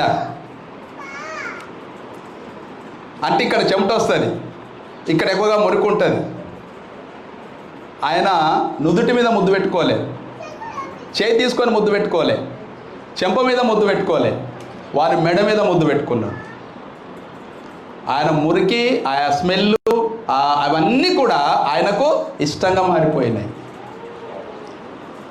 మెడ అనేది పుత్రాన్ని, కొడుకును తిరిగి స్వీకరించడం. హీబ్రూలో మెడ మీద ముద్దు పెట్టుకోవడం అంటే తిరిగి ప్రేమతో స్వీకరించడం. యేసుక్రీస్తు యూదాను ముద్దు పెట్టుకున్నాడు, స్వీకరించాడు. యూదా కూడా ముద్దు పెట్టుకున్నాడు, అప్పగించాడు. కాబట్టి కొన్ని ముద్దులకు, కిస్సెస్కు డిఫరెన్స్ ఉంటుంది. సైంటిఫికల్గా వేరే డిఫరెన్స్ ఉన్నాయి, కానీ బిబిలికల్ మాత్రం చెప్తా ఉన్నాను నేను. కాబట్టి ఇక్కడ తండ్రి తన మెడ మీద ముద్దు పెట్టుకొనెను. చెమట వాసన, అందులోనూ వాడు ఎన్ని దినాలు స్నానం చేసిలేడో అది గమనిస్తే. పందుల కాడ మెప్పుకుంటూ వచ్చినాడు, పందుల దగ్గర ఉన్న వ్యక్తి. అంత స్మెల్లో కూడా తండ్రి ఈర్చ లేకుండా, అంటే వాంతికి లేకుండా, ఏమి లేకుండా, ఎంత మురికిలో ఉన్నా స్వీకరించే ముద్దది. నీవెంత మురికిలో ఉన్నా నిన్ను హత్తుకునే ముద్దది, కౌలించుకునే ముద్దది. అది తండ్రి ప్రేమ ఇక్కడ నీకు కనబడుతుంది. తర్వాత చూడండి 22వ వచనం. అది పైన వాడు చెప్పాడు ఏమని? అప్పుడు ఆ కుమారుడు అతని తండ్రితో, తండ్రి, మళ్ళీ ఇక్కడ తండ్రి దీర్ఘం ఉంది, మళ్ళీ ఇక్కడ ప్లీజ్ చేస్తున్నాడు. నేను పరలోకమునకు విరోధముగా నీ ఎదుటను పాపం చేస్తేనే, ఇక మీదట నీ కుమారు అనిపించుకోవటకు యోగ్యుడను కానెను. అయితే తండ్రి తన దాసులను చూసి, ఇక్కడ మీరు బాగా ఈ కాంట్రాస్ట్ మీరు గమనించండి ఒకసారి. పిల్లగాడు ఏమనుకున్నాడు? ఆడ పందుల కాడ ఉన్నప్పుడు నేను లేచి మా నాయనతో ఇవన్నీ చెప్తా అనుకున్నాడు. లేచి వచ్చిండు. వచ్చిన తర్వాత వాడు ఇవన్నీ చెప్పకముందే ఈ తండ్రి దూరం నుండి చూడడము, పరిగెత్తుకొని వెళ్ళడము, కనికర పడడము, మెడ మీద పడి ముద్దు పెట్టుకోవడం అన్నీ చేసిండు. చేసినంటే పిల్లగానికి చెప్పనికే ఛాన్స్ లేదు. ఇప్పుడు వానికి మెడ మీద పట్టుకొని ముద్దించుకొని ఏడ్చిన తర్వాత అప్పుడు అంటున్నాడు, నాయనా నేను నీకు పరలోకానికి విరోధంగా దేవుని లేదా పాపం చేసిన అని అంటున్నాడు. అన్నాక ఏ గ్యాప్ లేదు. ఇక తండ్రి అంటే ఒక రకంగా వాడు చెప్తున్న మాటలు కూడా వినలేదు. ఆయన ఆ మాటలు కూడా వినలేదు. వినకుండా వెంబడేం చేసిండు? అయితే తన దాసులను చూచి ప్రశస్త వస్త్రము త్వరగా తెచ్చి వీనికి కట్టి, వీని చేతికి ఉంగరము పెట్టి, పాదములకు చెప్పులు తొడిగించుడి. వాని మాటలు ఫినిష్ కాకముందే, తండ్రి నన్ను క్షమించు, నేను దేవునికి విరోధంగా పాపం చేసిన, నీకు విరోధంగా పాపం చేసిన అని వాడు చెప్పక ముందే, చెప్తూ ఉన్నప్పుడే వాని అపాలజీని స్వీకరించేసినాడు ఆయన ఆటోమేటిక్గా. అంటే తన మనసులో ఉన్నది అపాలజేషన్ కాదు, ఏదో క్షమాపణ పత్రం కాదు ఆయనకు కావాల్సింది. నీ ఫ్రెండ్ ఏమైనా చేస్తే నేను ఐఎమ్ సారీ రా అంటావేమో, మీ నాయన దగ్గర నీకు సారీ అవసరం లేదు. ఎంత తప్పు చేసినా క్షమించినాడు నాయన ఒక్కడే. ఇక్కడ అందుకనే తన కొడుకు అది చెప్పుతుంటే కూడా తన మాటలను లెక్క చేయకుండా పనులను పిలిచి, అరే త్వరగా వెళ్ళండి రా, నా కొడుకు ప్రశస్త వస్త్రం తీసుకురండి, త్వరగా వెళ్ళండి, బంగారు ఉంగరం తీసుకురండి, త్వరగా వెళ్ళండి, చెప్పులు తీసుకురండి. అవి ఏవి లేవు వానికి, అప్పుడు అవేవి లేవు. తండ్రి ప్రేమ అది. నీ అపాలజీని స్వీకరించినోడు కాడు ఆయన, నీ అపాలజీని సముద్రంలో పడేసేటోడు ఆయన కంప్లీట్గా. నీ అపాలజీ ఎవరు కావాలరా? నీవే నాకు కావాలి. నీ అపాలజీ నాకు అవసరం లేదు, నీ సారీ నాకు అవసరం లేదు, నీవు నాకు కావాలి అనేటోడు తండ్రి. కాబట్టి ఇక్కడ ప్రశస్త వస్త్రము దేనికి సాదృశ్యం? రైచియస్నెస్ ఆఫ్ గాడ్, దేవుని నీతికి సాదృశ్యం. దేవుని నీతిలోంచి బయటికి వెళ్ళినాడు కుమారుడు, తిరిగి తన నీతి వస్త్రాన్ని కుమారునికి మళ్ళా కప్తా ఉన్నాడు. ఉల్లాస వస్త్రము, రక్షణ వస్త్రం అంటాం కదా, ఆ విధంగా తన నీతి వస్త్రాన్ని కప్తా ఉన్నాడు. నా కుమారునికి బంగారు ఉంగరం పెట్టండి. ఉంగరం దేనికి సాదృశ్యం? అథారిటీ, అధికారానికి సాదృశ్యం. బంగారం అధికారానికి సాదృశ్యం, కిరీటం కానీ ఉంగరము కానీ. ఒక అమ్మాయినికి మనం ఏం చేస్తాం, ఎంగేజ్మెంట్లో ఉంగరం తొడిగిస్తాం. అప్పటి నుంచి ఆ అమ్మాయిని మనం ఎంగేజ్ చేసుకున్నట్ల. ఎంగేజ్మెంట్ అంటే అదే, ఎంగేజ్మెంట్లో దండలు మారుస్తావు, ఉంగరం తొడుగుతావు. అంటే ఉంగరాన్ని తొడిగి నీవు స్వీకరించుకుంటున్నావు నీ అధికారంలోనికి. కుమారుణ్ణి తన అధికారంలోనికి తిరిగి స్వీకరించుకున్నాడు తండ్రి. నా కుమారునికి చెప్పులు తొడిగించండి. చెప్పులు దేనికి సాదృశ్యం? సన్షిప్, కుమారత్వానికి సాదృశ్యం. బానిసలు చెప్పులు వేసుకోరు. బానిసలకు చెప్పులు ఉండవు ఎప్పుడు కూడా. ఇంట్లో తిరగాలంటే కుమారుడికి చెప్పులు వేసుకొని తిరుగుతాడు. మీరు గమనించండి, మీ ఇంట్లో ఇంటి యజమాని, ఇంట్లో పిల్లలు మాత్రమే చెప్పులు వేసుకొని తిరుగుతారు. ఇప్పుడు నేను ఎంత పాస్టర్ అయినా బయటి వ్యక్తిని నేను మీ ఇంటికి వచ్చినప్పుడు ఏం చేస్తా? చెప్పులు వేసుకొని తిరుగుతానా? మీ వంట రూమ్ అంతా, బెడ్రూమ్ అంతా తిరగను. ఎందుకంటే నాకు అధికారం లేదు. నా చెప్పులు ఏం చేస్తా? బయట ఇడుస్తా. కానీ మీ పిల్లలు ఏం చేస్తారు? స్లిప్పర్స్ వేసుకొని చెప్పులు వేసుకొని ఇంట్లో తిరుగుతుంటారు. అంటే వాళ్ళకు నాకు డిఫరెన్స్ ఏంది? వాళ్ళ అధికారం, వాళ్ళ కుమారులు, కుమార్తెలు. చూడండి, దేవుడు నీకు తిరిగి ఈ అధికారాన్ని ఇస్తా ఉన్నాడు. అంటే తండ్రి తన కుమారునికి ఇంతటి అధికారాన్ని ఇస్తూ ఉన్నాడు. నీతి వస్త్రాన్ని ఇచ్చినాడు, అధికారాన్ని ఇచ్చినాడు, కుమారత్వాన్ని ఇచ్చినాడు. ఇచ్చి ఏం చేసిండట? వీనికి చేతి గుర్రం పెట్టి పాదములకు చెప్పులు తొడిగించుడి, క్రొవ్విన దూడను తెచ్చి వధించుడి. Fellowship, great fellowship of the meal. నీవు మారిపోయినప్పుడు, నీవు ఇంటికి వచ్చినప్పుడు, నీవు తండ్రి దగ్గరకు వచ్చినప్పుడు నీ స్థితి అంతా చూసేటోడు కాదు ఆయన. నీ స్థితిని కనికరపడి నీది కొట్టివేసి తిరిగి ఆయన ఫెలోషిప్లో, ఆయన ఆనందంలో, ఆయన గృహానందంలో తిరిగి నిన్ను చేర్చుకునేవాడు ఆయన. కాబట్టి ఇది ఈరోజు తండ్రి కుమారులకు చేసే కార్యం. అందుకే ఈరోజు మేము పాట పాడినాం ఒకటి. ఏదయ్యా? మార్గము చూపుము ఇంటికి. ఆ పాటలో మంచి 2 చరణాలు ఉన్నాయి, చివరి చరణాలు, మంచి చరణాలు. కొడుకునే కాదనుచు గృహమే చెరసాలనుచు కోపించి వెళ్ళితే, కూలివానిగనైనా నీ ఇంట పని చేసి కనికరము కోరుదు. వాడు అన్నాడట, కొడుకునే కాదు గృహమే చెరసాలను కోపించి వెళ్ళితి, కోపంతో వెళ్ళితి నేను. ఇప్పుడు ఎట్లొచ్చినా కూలివానిగనైనా నీ ఇంట పని చేసే కనికరము కోరుదు. కాదనకు నా తండ్రి దిక్కెవ్వరును లేరు, క్షమించే బ్రోవుము. కాదనకు నా తండ్రి దిక్కెవ్వరును లేరు, క్షమించి బ్రోవుము. పిల్లగాడు అడిగిండట, నేను కొడుకునే కాదని గృహమే చెరసాలని కోపించి వెళ్ళితే నాయన, కాదనకు నా తండ్రి, నాకు ఇంకా దిక్కెవ్వరు లేరు, నాకు దిక్కెవ్వరు లేరు, నన్ను చేర్చుకో అని క్షమించు, నన్ను క్షమించు అని అడిగితే తండ్రి చూడండి, నా తండ్రి నన్ను చూచి పరుగిడుచు ఏ తెంచి నాపై బడి ఏడ్చెను. నవజీవమును గూర్చి ఇంటికి తోడ్కొని వెళ్ళి నన్ను దీవించెను. నా జీవిత కథ ఎంత యేసు ప్రేమకు ధరలు సాక్ష్యమై ఉండును. నా జీవిత కథ ఎంత యేసు ప్రేమకు ధరలు సాక్ష్యమై ఉండును. మార్గము చూపుము ఇంటికి, నా తండ్రి ఇంటికి.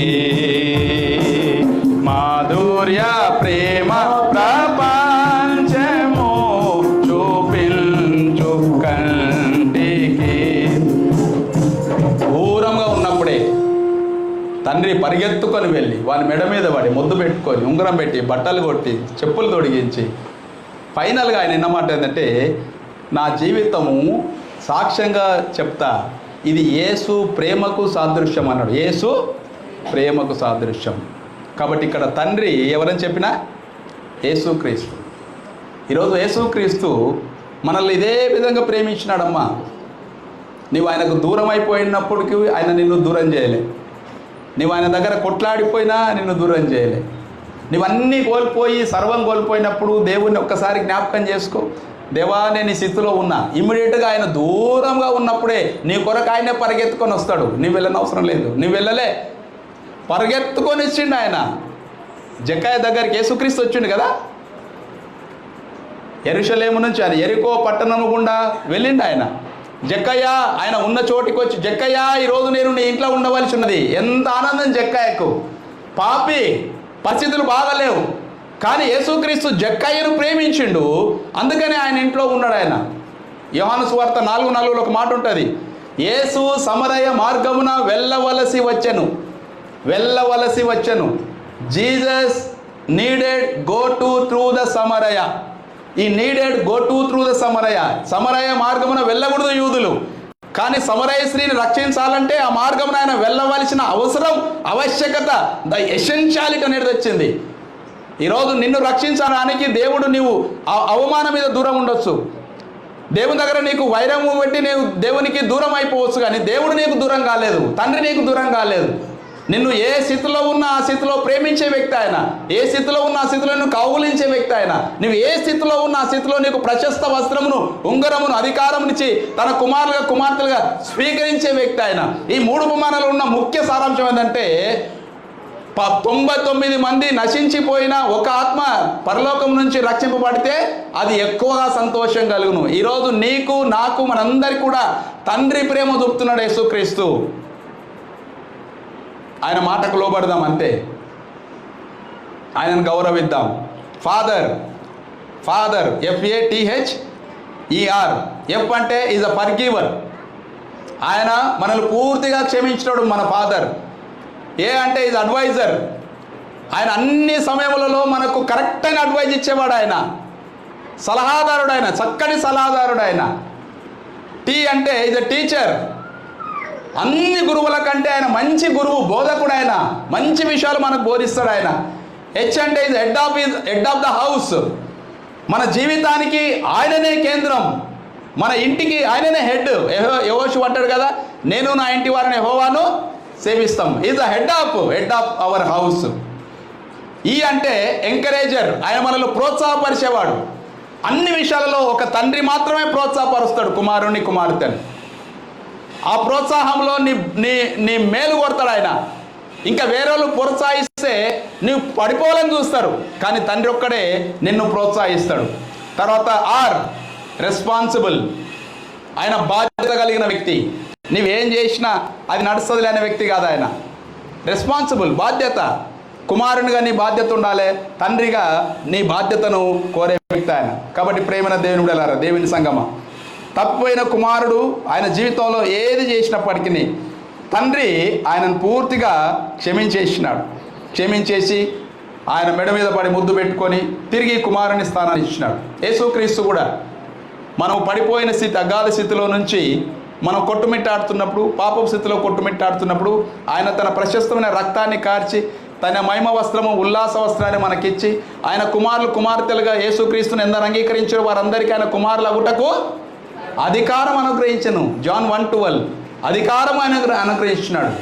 1 John 1:9 మన పాపములను మనం ఒప్పుకునేలా ఆయన నమ్మదగిన నీతిమంతుడు కాబట్టి మన పాపములను క్షమించి సమస్త దుర్నీతి నుండి కదా ఆయన కంప్లీట్గా క్షమించేవాడు. ఆయన తండ్రి దగ్గరికి వద్దాం, మనం అంతే. తండ్రి దగ్గరికి వద్దాం. తండ్రికి వేరుగా ఉండి మనం ఏమీ చేయలేము. నాకు వేరుగా ఉండి మీరు ఏమీ చేయలేరు. మీకు ఇష్టమైంది ఏదో నాకు తెలుసు అంటాడు ఆయన. మీకు ఏది ఇష్టమో నాకు తెలుసు అంటాడు. ఒకసారి నిజమే, దేవుణ్ణి అడుగుదాం మనం.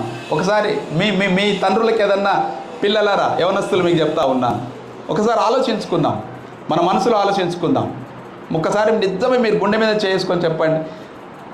ఈరోజు ఫాదర్స్ డే అని చాలామంది పిల్లలు తల్లిదండ్రులకు ఫాదర్స్ డే విషయం చెప్పినారు. I appreciate. కానీ నిజమైన ఫాదర్స్ డే విషయం ఏంటో తెలుసా? మీ నాన్న చెప్పినట్టు నువ్వు ప్రవర్తించడం. మీ నాన్న జీవితంలో అనుభవం కూడా ఎన్నో చెప్తాడు, ఆ అనుభవాలు నువ్వు నేర్చుకోవడం. యవనస్తులారా, మీరు కళ్ళు మూసుకొని మీ డాడీకి ఎప్పుడన్నా మీరు అవమానం తెచ్చిండ్రా? మీ డాడీని మీరు ఎప్పుడన్నా తూలనాడినరా? మీ డాడీ మీ మంచి కొరకు ఏదన్నా చెప్తే నీకెందుకులే డాడీ, నీకేం తెలియదు అన్నారా? మీ డాడీ నీ బాగా కొరకు ఏమన్నా చెప్తే దాన్ని కోపంగా తీసుకున్నావా, ఇరిటేట్ అయినావా? అవన్నీ క్షమాపణ అడుక్కోవాలి. ఈరోజు మీరు అన్నీ కూడా క్షమాపణ అడుక్కోవాలి. ప్రపంచంలో నిన్నెవ్వరు నీ నీ నీ ఎదుగుదలను అందరూ ద్వేషించినా మీ నాయన ఒక్కడే నీకు సపోర్ట్ నిలబడేది. నువ్వెంత పడిపోయిన స్థితిలో ఉన్నా ఆయన ఒక్కడే నేను ఎంకరేజ్ చేసేది. నువ్వెంత తప్పు చేసినా ఆయన ఒక్కడే నేను క్షమించేది. అది కూడా మనస్ఫూర్తిగా, మళ్ళీ ఏ భేషాజాలు లేకుండా పూర్తిగా క్షమించేవాడు ఆయన. కాబట్టి మీ తండ్రులకు మీరు ఇచ్చే గౌరవం ఇదే. హ్యాపీ ఫాదర్స్ డే అని ఏదో బిర్యానీ తినబెట్టి అది కేక్ కట్ చేసి అవి లిమితం, అవి టెంపరీ. కానీ నీ తండ్రి చెప్పినట్టు నువ్వు విని విధేయత చూపిన కొడుకు అయితే నిజమైన ఫాదర్స్ డే మీ తండ్రికి మీరు ఇచ్చిన వాళ్ళు అవుతారు. అందుకనే నాన్న నీవు అమ్మ కడుపులో ఉంటే ఆయన సంతోషిస్తాడట. అమ్మ కడుపులో ఉంటే ఆయన సంతోషిస్తాడు. ఆయన అమ్మ మనసు కష్టపెట్టలేడట. నీవు భూమి మీద పడ్డప్పుడు ఆయన బాధలన్నీ మర్చిపోయేటోడట. ఆయన నిన్ను ముద్దు పెట్టుకొని గుండె కత్తుకుంటాడంట. బారసాల చేసి గావురంగా చూసుకుంటాడంట ఆయన. నేను అమ్మ కడుపులో ఉన్నప్పుడు అమ్మ మనసు కష్టపెట్టలేదట. నేను భూమి మీద పడ్డ వేలప్పుడు బాధలన్నీ మరిచిపోయినావట. నేను అమ్మ కడుపులో ఉన్నప్పుడు అమ్మ మనసు కష్టపెట్టలేదట. నేను భూమి మీద పడ్డ వేలప్పుడు బాధలన్నీ మరిచిపోయినావట. ముద్దు పెట్టుకొని గుండె కత్తుకుంటావు,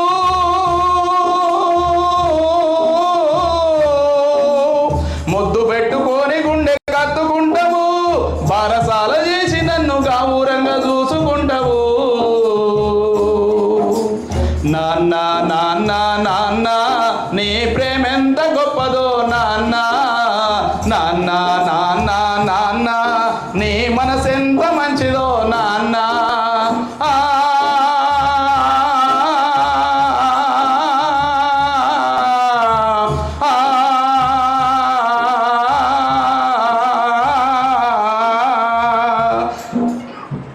కుటుంబ భారమంతా మోసుకుంటావు, బాధ్యతకు మారు పేరు అయినవు. కష్టమంతా కడుపులోనే దాచుకుంటావు, నీ కన్నీళ్ళు కంటి రెప్ప దాటనీయవు. నిజమే, తల్లన్న ఏడిసి తన కన్నీళ్లతో బాధ తీసుకుంటుంది, కానీ తండ్రి ఏడవాడు. కుటుంబ భారం అంతా లోపల ఉంటుంది ఆయనకు. బాధ్యత, కుటుంబ భారం అంతా మోసుకొస్తావు, బాధ్యతకు మారు పేరు అయినవు. కష్టమంతా కడుపులోనే దాచుకుంటావు, నీ కన్నీళ్ళు కంటి రెప్ప దాటనీయవు. మేము ఒక్క పూట పస్తులున్న చూడలేవయా,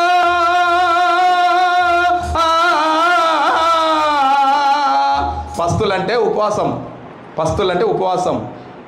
మేము ఒక్క పూట పస్తులున్న చూడలేవయా, నువ్వు ఎన్ని పస్తులున్నావో చెప్పలేమయ్యా. నాన్న నాన్న నాన్న నీ ప్రేమెంత గొప్పదో నాన్న, నాన్న నాన్న నాన్న నీ మనసెంత మంచిదో నాన్న. ఏలు పట్టుకొని మడక నరకు నేర్పుతావు, ఎదల మీద ఎత్తుకొని నీవు పొంగిపోతావు. ఏలు పట్టుకొని నాన్న నడక నేర్పుతాడు నీకు చిన్నప్పుడు.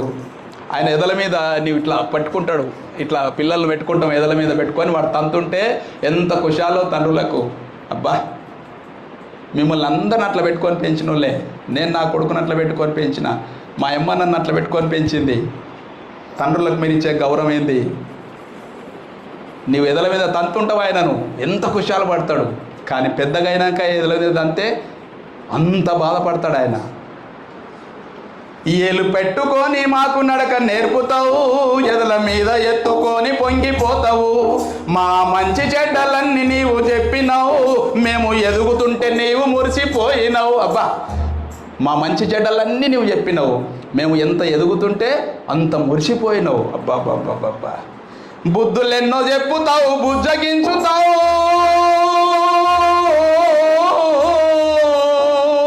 బుద్ధులెన్నో చెప్పుతావు, బుజ్జగించుతావు. మా తప్పులోని నమ్మలోని మన్నించుతావు, మా తప్పులన్నీ నవ్వుతోనే మన్నించుతావు. ఎన్ని తప్పులు చేసినా పోన్లేరా, దట్ ఈజ్ ఫాదర్. ఈరోజు నుంచి మీ నాన్నలకు మీరు చూపే యాటిట్యూడ్ మారాలి. అది మీరు ఇచ్చే ఫాదర్స్ డే విలువ. మీరు కేక్ ఇవ్వనవసరం లేదు, బట్టలు ఇవ్వనవసరం లేదు, బిర్యానీ తినబెట్టిన అవసరం లేదు. మీ యాటిట్యూడ్ మారితే చాలు. మీ తండ్రులకు అదే మీరు ఇచ్చే హానర్.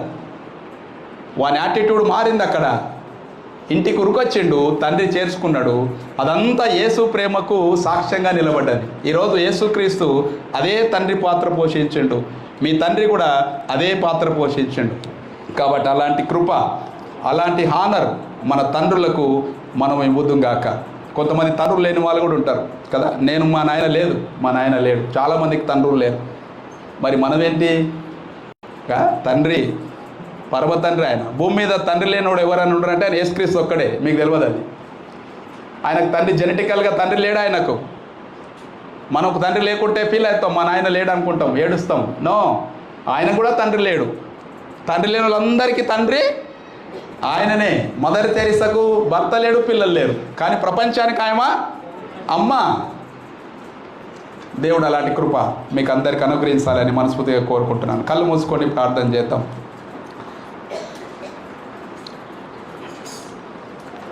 మహాపరిశుద్ధుడ, ప్రేమ కనికరం కలిగిన తండ్రి, గొప్పనైన యేసుక్రీస్తు ప్రభువా, మీకు వందనాలు.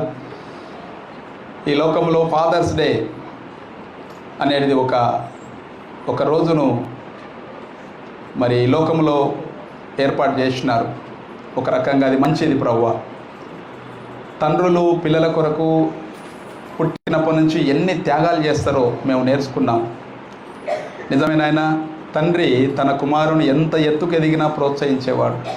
ఎన్ని తప్పులు చేసినా క్షమించేవాడు. ఎవరు ఉన్నారంటే అది నాన్న ఒక్కడే. పిల్లల బావు కొరకే తండ్రులు అన్ని విషయాలు చెప్తారు. ఈరోజు పిల్లలు ప్రభువా తండ్రులను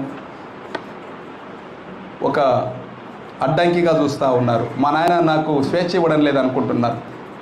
కానీ ఆయన అనుభవంలో నుంచి చెప్పిన మాటలు వాళ్ళు గ్రహించలేకపోతూ ఉన్నారు. యవనస్తులు ఆవేశంతో నిర్ణయాలు తీసుకుంటారు, కానీ తండ్రులు అనుభవంతో ఆలోచనలు చెప్తారు. అది గ్రహించే స్థితిని మా బిడ్డలకు అనుగ్రహించండి. తప్పిపోయిన కుమారుని ఉపమానాన్ని మీరు మాకు నేర్పినావు. అందులో కూడా తండ్రిని ప్రభా కుమారుడు ఆస్తిని అడిగినప్పుడు సంతోషంగా ఇచ్చేసినాడు. కానీ ఆ స్వేచ్ఛను కోరుకొని పిల్లగాడు లోకములో పడి ఎంతో నష్టం చేసుకున్నాడు. తిరిగి ఆయనకి ఎవ్వరు దిక్కు రాలేదు. నిజమే, ఎంత స్థితిలోంచి ఉన్న వ్యక్తి అంత గాఢ స్థలంలోనికి పడిపోయినప్పుడు తిరిగి తండ్రి ఒక్కడే చేర్చుకున్నాడు ప్రభువా. అది తండ్రి మనసు. తండ్రి ఒక్కడే దిక్కు అవుతాడు ప్రపంచంలో, ఇంకెవ్వరు దిక్కు కాదు. డబ్బులు ఉన్నప్పుడు అందరూ జల్సా చేసి, కానీ పడిపోయిన స్థితిలో ఉన్నప్పుడు నీ తండ్రి ఒక్కడే నీకు దిక్కు. నిన్ను హక్కున చేర్చుకునేది నీ తండ్రి, నిన్ను ప్రేమపూర్వకంగా పలకరించేది నీ తండ్రి, నీ మీద కనికరపడేది నీ తండ్రి, నీ మీద జాలి పడేది నీ తండ్రి, నిన్ను అధికారాన్ని తిరిగి ఇచ్చేది నీ తండ్రి. కాబట్టి యేసయ్యా, నీవు మాకు తండ్రిగా ఉన్నావు. ఈ భూమి మీద మేమందరం మీ పిల్లలం. మేము కూడా పడిపోయినప్పుడు మమ్మల్ని లేవనెత్తినావు ప్రభువా. నీ నుంచి దూరం అయిపోయినప్పుడు మమ్మల్ని చేర్చుకున్నావు. మేము స్వేచ్ఛను కోరి ఎక్కడెక్కడో స్థితిలో ఉన్నప్పుడు మమ్మల్ని హక్కును చేర్చుకొని తిరిగి నీ స్వాస్థ్యాన్ని మాకు ఇచ్చినావు, నీ కుమారత్వాన్ని మాకు ఇచ్చినావు, నీ రక్షణను మాకు ఇచ్చినావు. ఈ భూమి మీద మా తండ్రులు మేము గౌరవించినట్టుగా ప్రభువా, నీవు మమ్మల్ని కూడా పరలోకపు తండ్రిగా నీవు ఉన్నావు. నీకు గౌరవం తెచ్చే మేము బ్రతుకుట కృప దయచేయమని, అలాంటి జీవితాన్ని జీవించి మా తండ్రులందరికీ మేము ప్రభువా ఉపయోగకరమైన బిడ్డలుగా మా ఎదుగుదలను చూసి మా స్థితిని బట్టి మా తండ్రులను గౌరవించే, మా తండ్రులకు గౌరవం తెచ్చే బిడ్డలుగా బ్రతకడానికి కృప దయచేయమని యేసు నామమున అడుగుతున్నాం తండ్రి, ఆమెన్. కానుకల పాట పాడుతుండగా కానుకలు సేకరిద్దాం.